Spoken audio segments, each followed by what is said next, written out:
Welcome back to the Word on Fire show. I'm Brandon Vaught, the host, and we are excited to bring to you the second half of Bishop Barron's talk at Google. We shared the first half of this talk last week, so if you missed that episode, be sure to go back and listen to that one first. But in this episode, we continue where we left off, showing how the false substitutes for God, namely wealth, power, pleasure, and honor, fail to satisfy the deepest longings of the heart, and that only God can fulfill what we ultimately crave. Bishop Barron then has a Q&A afterward where he takes questions from the Google and YouTube employees who were in attendance for his talk, and I think you're really going to love the answers. So again, sit back and enjoy the second half of Bishop Barron's talk at Google.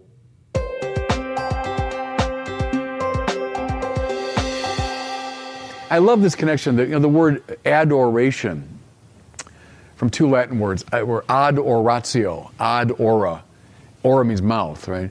Ad ora is mouth to mouth. To adore God is to be mouth to mouth with God. It means lined up, aligned, see, under the power of God. In that stance, we find who we are. Another little etymology thing. Worship, right? Our word worship. Go back now to like Chaucerian times. An older English form is worthship. What's of highest worth? That's what you worship. Now again, listen to me, everybody. This is believer, non-believer, everybody. This is religious person, atheist. Everybody in this room worships something. There's something of highest worth to you. Remember Beatitudo. Everyone's seeking happiness. Everyone. There's no way around that. What is it? What is it? And see, the author of Genesis is saying, don't let anything in the world be the object of your worship, but God alone. Wealth, pleasure, honor, power, any creaturely thing, that will not lead you to the Beatitudo that you want, but only the right praise of God. And can I submit to you, I think that's lesson one of the Bible. It's what the Bible's about, from Genesis to Revelation. It's about right praise. And don't interpret that in a fussy way, but rather in this deep sort of metaphysical way. Right praise means the right ordering of one's life, worshiping God alone. When you do that, where do you live? In a garden. That means you live in a place of life. When you stop worshiping God alone, welcome to the desert. That's the biblical symbolism. Okay, so with all that in mind, go back now to Elijah and King Ahab.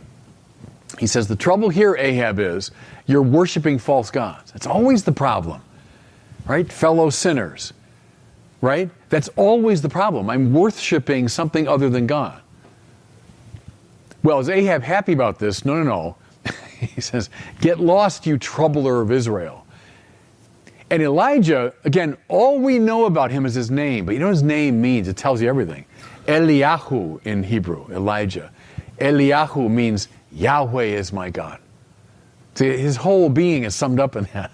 I don't worship anybody but Yahweh. Yahweh is my God, Eliyahu. And so he prophetically challenges Ahab. And here's what he says. He says, look, you get all the priests and prophets of Baal, so the gods that they were worshiping, and let's all go to Mount Carmel.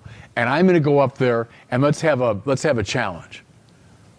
And so the 450 priests of Baal go up Mount Carmel, and then the one Elijah, right? Now in that there's an important lesson too. The avatars of the false gods are always thick on the ground. True then? True today? Yes. Wealth, pleasure, honor, power, by the way, the avatars of those things, are they everywhere? They're always thick on the ground. The representative of God tend to be a much smaller number. So the one Elijah against the 450 priests of Baal. And then, of course, that wonderful story unfolds, which actually is quite funny. And the friends of mine who know Hebrew really well, I don't know it that well, will tell me that the humor really comes out in the Hebrew. Let me read to you some of the lines. So the priests of Baal set up the altars, right? And then they begin to supplicate and to beg and to pray that their gods will come and send fire to consume the sacrifice. Because that was the challenge, right? You call on your gods and see what happens, and I'll call on mine and we'll see which one responds, right? So they begin to beg and so on. And Elijah, around midday, begins to mock them because they know fire is coming to answer he mocks them. Cry louder. Baal is a god, but he may be detained in talk, or maybe he's lodging abroad, or maybe he's on a journey, or maybe he's fallen asleep and needs awakening. So he's mocking the priests of Baal. And now they're kind of stung by this. And so then they take out swords, we hear, and they slash themselves till they bleed. That was a sign of greater supplication, right? And still they beg, and still they cajole. And still no fire falls. Then Elijah comes forward to his altar. He says, "Hear me, O Lord, hear me. Prove to all the people that thou art the Lord God, and art calling their hearts back to thee." And with that, we hear the fire comes down, consumes the sacrifice. Elijah wins. Okay, but here's what I want you all to see, please. That this is not just my God's bigger than your God. It's not just kind of a chauvinistic story.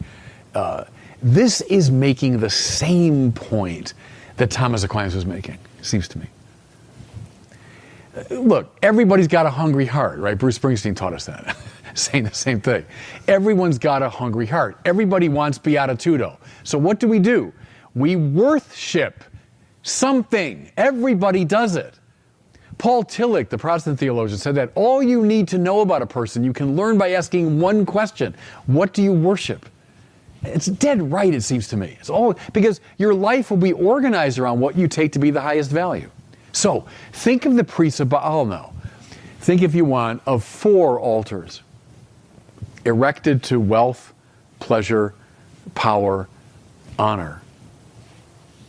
What do most of us sinners do most of the time is we hop around one or more of those altars. We worship one or more of these things. I think everyone can tell the story, right? I know lots of young people that got very early on the train toward wealth. And they worshiped it. They devoted themselves to it. They hopped around the altar. Did it satisfy them? No, it can't. And we just saw why. See, because the hunger is infinite. And no amount of wealth is going to satisfy that. So what happens then? You get addicted. You see why? I'm searching for wealth. And I got it. I got my first million by 30 or whatever it is, And I got a little buzz from that, as you do. But then the buzz wears off. It has to, because you're not built for that. And when the buzz wears off, I better go back to that altar. I better keep worshiping there. I better keep hopping around that altar. And I get my first 10 million by 40 or whatever goal it was you had. And the buzz comes back. But what will any addict tell you? We're all addicts in this room, by the way, because we're all sinners. What will any addict tell you? The buzz will wear off faster, right? And so now I panic. Remember the slashing themselves with the knives till they're bleeding. That we'll harm ourselves in the process of hopping around this altar. Power? Same thing, same dynamic. Talk to people who very early on got hooked on power. That's what will make me happy. So I'm going to worship at that altar. Beatitudo, man, it's power. That's what I want. And I get power, whatever it was I'm going for by the age of 30, And I get a buzz from it, but it wears off. It has to. So I get more and more, and I hop and I cajole. And then before I know it, I'm addicted to such a degree that I'm harming myself in the process. Same with honors. Talk to anybody who's on that train. I never get enough attention. They don't appreciate me. Why did he get that job? Why do I not have the honors I deserve? I've been worshiping at that altar all my life, people will say. It's not designed to satisfy you because beatitudo is not found there. What does Elijah represent? Again, don't think of it so much, kind of chauvinistically and nationalistically. What does Elijah represent? But the worshiping of the true God. The infinite truth the infinite goodness of God. When you order your life that way, listen now, the fire will fall. That's the point. Then the fire will fall. Because now you've hooked your infinite desire onto the properly infinite object. And the fire will fall and consume the sacrifice of your life. And make it radiant. And bring it to a heightened fulfillment. There's the Bible. That's the lesson the Bible has for us, which is as relevant in 2018 as it ever was. Because I can introduce you, you all know this, you do the same thing, introduce you to dozens and dozens of people that I know who are hopping around these four altars, right? It's only true worship that will give me satisfaction. Okay, I'm going to make one more little step and then we'll bring it to a close. Here's where it gets, I think, really interesting. So, God alone will satisfy the deepest hunger of my heart. Okay, got that. I've got to get God in me, right, to satisfy my desire for beatitudo. But who is God? In the biblical reading, God is love, right? St. John tells us that. And that's a distinctively Christian idea, because it's not that God simply loves or that God has the attribute of love. It's what God is. Father, Son, Holy Spirit, by the way, lover, beloved, and shared love. That's who God is love. So here's the paradox. Only in God is my soul at rest. Only when I have God in me do I have beatitudo. But God is love. Therefore, only when I give away what God gives me do I have the beatitudo that I seek. Love is willing the good of the other. Love is giving away. And so, as the divine life comes into me, what do I do with it? Don't hang on to it. Now reread the prodigal son if you want the physics there, right? Father, give me my share coming to me. Give me. Give it to me so I can have it. What happens to him? It fritters away. Not arbitrary punishment. That's spiritual physics. You try to hang on to it, you'll lose it. But when you give away the divine life that's flowing into you, now it increases in you 30, 60, and 100-fold, right? You get the love that God is in you by giving it away. You see why this Christian thing is so hard to get? Because it's so counterintuitive. Fellow sinners in this room, what's our hang-up? Look, I'm unhappy. We all are, by the way. I don't mean psychologically depressed. I mean, we're all unhappy. We're all unsatisfied in this room. So, I know, I'm missing something. That's it. I'm missing requisite wealth, pleasure, power, or honor, right? That's our instinct. I got to get more of that. I got to fill myself up. That's never the answer. That's never the answer. In fact, that's counter-indicated. That will lead to addiction and unhappiness. Rather, contrive a way to give your life away. And you'll find the beatitudo that you're actually seeking. See, I'm saying about the questing mind and the searching heart. When they open up to the infinite source of love, that's when they find the beatitudo they seek. So, how about I'll just give St. Augustine the last word. If you go back to the great Confessions of St. Augustine, one of the master works of the Western world, page 1, you'll find this little pithy statement of Christian anthropology. Lord, you've made us for yourself. Therefore, our heart is restless until it rests in thee. There's no better statement of what I've been trying to say all this talk. Lord, you've made us for yourself. That's the infinite hunger. We're not like a dog satisfies its basic needs and goes blissfully to sleep, utterly happy. Terrific. That's what a dog's designed for. But we're not designed that way. Lord, you made us for yourself. We've got an infinite longing. Therefore, this is beautiful in Augustine. Therefore, our heart, he says. He doesn't say cordia, our hearts. He says cor nostrum. See, what he means is we've all got this in common. This links everybody together. Cor nostrum, our heart is restless until it rests in thee. And that means conformed unto love. That's beatitudo. Thanks, everybody. Thanks for listening.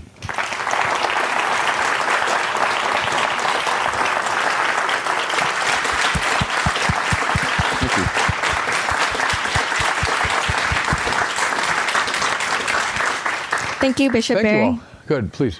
So we're going to have Q&A right now. So Davo is over there. He's going to run around with a mic if there's any live questions, and I will read out some questions from the Dory. So let's start with one from the Dory. We have John Nolan in Mountain View asking, when scientists and atheists talk about religion, they seem to be stuck rehashing debates of previous centuries, evolution, age of the earth, heliocentrism. What can be done to convince science-minded skeptics that religious belief systems have something valuable to offer in the 21st century? Yeah, good. It's a question I wrestle with all the time. First of all the things they've raised there, from my perspective as a Catholic, are non-issues. So, how old is the Earth? Don't ask me. Ask a scientist. How did biological things develop? Don't ask me. Ask an evolutionary biologist. Those are scientific questions, properly so. The Bible is not science. Right? The last book of the Bible is written around the year 100 AD. The first scientific texts are in the, let's say, 16th century. The Bible is not science. It simply isn't. It's spirituality and theology, making very profound observations that are truthful about the nature of reality, but not in a scientific mode. So first of all, to give science its total due, that we're not in a conflictual relationship. But then the second move is this, to overcome our terrible tendency in our culture towards scientism. And scientism is the reduction of all knowledge to the scientific form of knowledge, right? So what the scientific method can give us, I love the scientific method, and look around us, I mean, what it's produced. God bless it. But we shouldn't reduce all forms of knowledge to what can be delivered by the scientific method. Get out of Plato's cave, if you want to go back to the Republic of Plato. Get out of the realm of simply looking at shadows on the wall and come to much higher levels of reality, accessed, I would argue, through metaphysics and through philosophy. And so there, I would give science its total due, right? And we're not in a conflictual game with the sciences, but also not to allow the sciences to draw everything into themselves. So that's a quick answer to a subtle set of questions there. Please. If anyone has a question, just raise your hand. Okay. Please. So Beatitudo and the way you describe it with its necessary longing and desire and journeying towards it, Eastern ideas like the Four Noble Truths say that this is, in fact, something that we can move past, that it's not completely universal, and that moving past this desire and this longing is, in fact, a viable path towards enlightenment. Is there a way to resolve those Eastern ideas with what you said today, or is that a fundamental difference? Yeah, it's a good question. Of course, it would take us, a year to search it out completely. But I think that's right. There's a key difference because it's the quieting of desire. Nirvana. It's the blowing out of the candle of desire. That is the goal of the Buddhist tradition. And desire, in a way, is the problem. Born of ego and so on. And so, dependent co-origination and through intense meditation, one finds that point of putting out desire. Where the Christian thing, and Augustine is typical here, is not putting out desire, but awakening and directing desire appropriately. Now, I think we can play, as Thomas Merton did, the true self, false self game, and that's a good way, I think, to dialogue with Buddhism. Is there a false self that's full of all kinds of weird and errant desires? Yeah, and that should be put to death. Blow that out if you want. Blow out the candle of that kind of desire. But I would say as a Christian, there's not just that. There's also a properly directed desire, an awakened and heightened desire. But you're on to, I think, a very fundamental point of demarcation. But I think true self, false self might give us a Christian analogy to the blowing out of errant desire.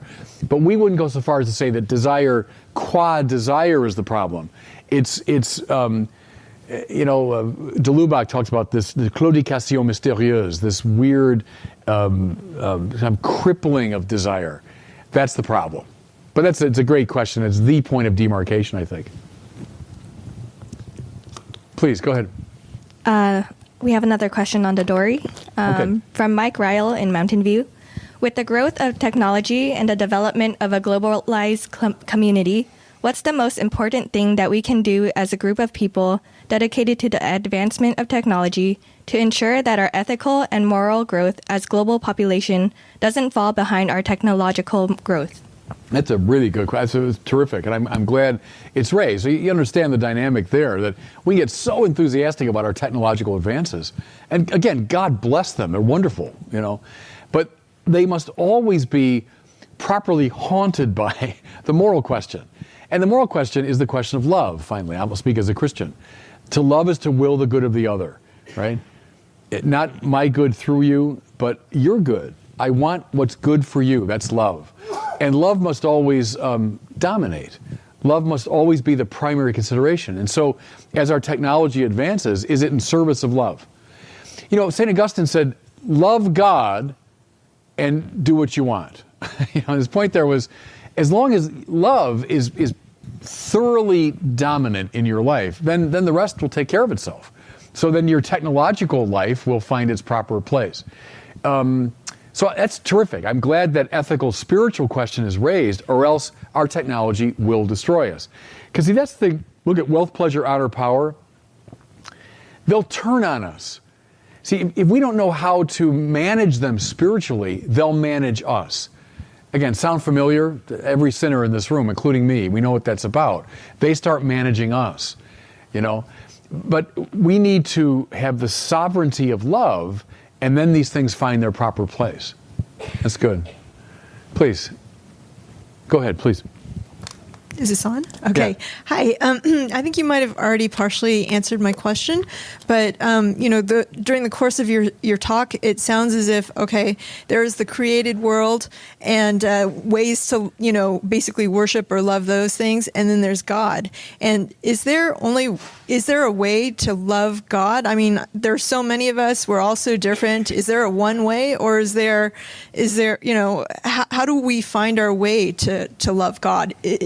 Are there seven castles that we should be aware of, or are we so different that we have to make our own way?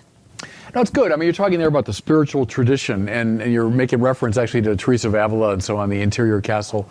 And there are different paths that spiritual masters have laid out. And so we can find some of those general categories. Everyone is different. Everyone's got a unique personality. Everyone falls in love with God differently. I'll go back to St. John of the Cross, who's one of the great masters, where John said, don't use the image of climbing the holy mountain, which a lot of us will use. Like, God's up there and I got to find my way to get to him. But rather, God wants nothing more than to move into your life in a saving way, right? In a life-giving way. So the idea, John of the Cross, is to clear the ground so the helicopter can land. So don't think of, I got to get up that mountain and there's God distantly out there and looking judgmentally at me as I strive to get up the mountain. Rather, no, God's like a helicopter who wants to land in my heart. But there are obstacles in the way. There's stuff in the way. And I would say, there's forms of false worship in the way. Clear those out so the helicopter can land. So it's like, have the confidence that, no, God wants in my heart. That's all he wants, And if I just get out of the way enough, it'll happen, Now everyone's got their own hang-ups and problems that they have to deal with. But I think that's a basic strategy. Please, Melissa, go ahead. So I think we'll just do one more question from the Dory and one more live question, and then we'll call it. So Eloisa Wolf from Mexico is asking, how do you see our role as Catholic employees at Google? Well, she'd know better than I. She's an employee. First of all, you be a person of love. Whatever you find yourself, I go with the little flower, Thérèse of Lisieux, who's her so-called little way. Don't read that as something kind of twee and sentimental. The little way means in any situation, find the opportunity for love. And love, again, is not a sentiment. It means willing the good of the other. So wherever you are, in whatever condition, you're sick, you're in prison, you're at work, wherever you are, what's the path of love? Find it and walk it. So that's what I'd say to Catholics at Google is walk the path of love as fully as you can. But then, if you want to press the thing, always be open, as we hear in 1 Peter, to give a reason for the hope that's in you. So if someone is curious about your faith, your Catholicism, be ready to provide answers. We're going through kind of a golden age right now of apologetics, I think it's because of the new atheism. I think it awakened a lot of religious people to, we got to defend ourselves here and make the case to a skeptical public. So there's a lot of good material out there. Learn it so that when people approach you, maybe curiously, have something to say to them. So those two things, love first, and then be ready to give a reason for the hope that's in you. Please. Hi, would you mind sharing with us one way in which you've personally experienced God in your life? Yeah, well, I mean, first and foremost, every day when I say Mass, I mean, it is the most powerful. But I'll tell you, when I was 14, it was hearing one of Thomas Aquinas' arguments for God's existence. So I was a Catholic kid going to Mass, but I wasn't all that interested in religion. And I was a freshman in high school, and I see Dominican in the back of the room. A Dominican friar in our religion class laid out for us one of Thomas's arguments. And honestly, I never thought you could think about religion seriously. To me, it was just like, yeah, I go to Mass on Sunday, but I never thought about it until that moment. I thought, wow, that's a very intriguing presentation. And it led me on this quest that I'm still on. And that's quite true. That was years ago. But I've never left that path. And that's where I really say God, as I look at it now, in a decisive way, kind of entered my life and set me on a path that I'm still on, standing before you today. God bless you all. Thank you very much for coming. Thank you. Thanks, Bishop. Thanks. Well, thanks again for listening to this episode of the Word on Fire show. We hope you enjoyed Bishop Barron's talk at Google and the lively Q&A afterward. I wanted to remind you one more time to check out our new film series titled The Mass. This is where Bishop Barron walks us through every single part of the Divine Liturgy, explaining what it is and why it matters. It's one of the most beautiful film series that we've produced, and it's debuting in just a few days.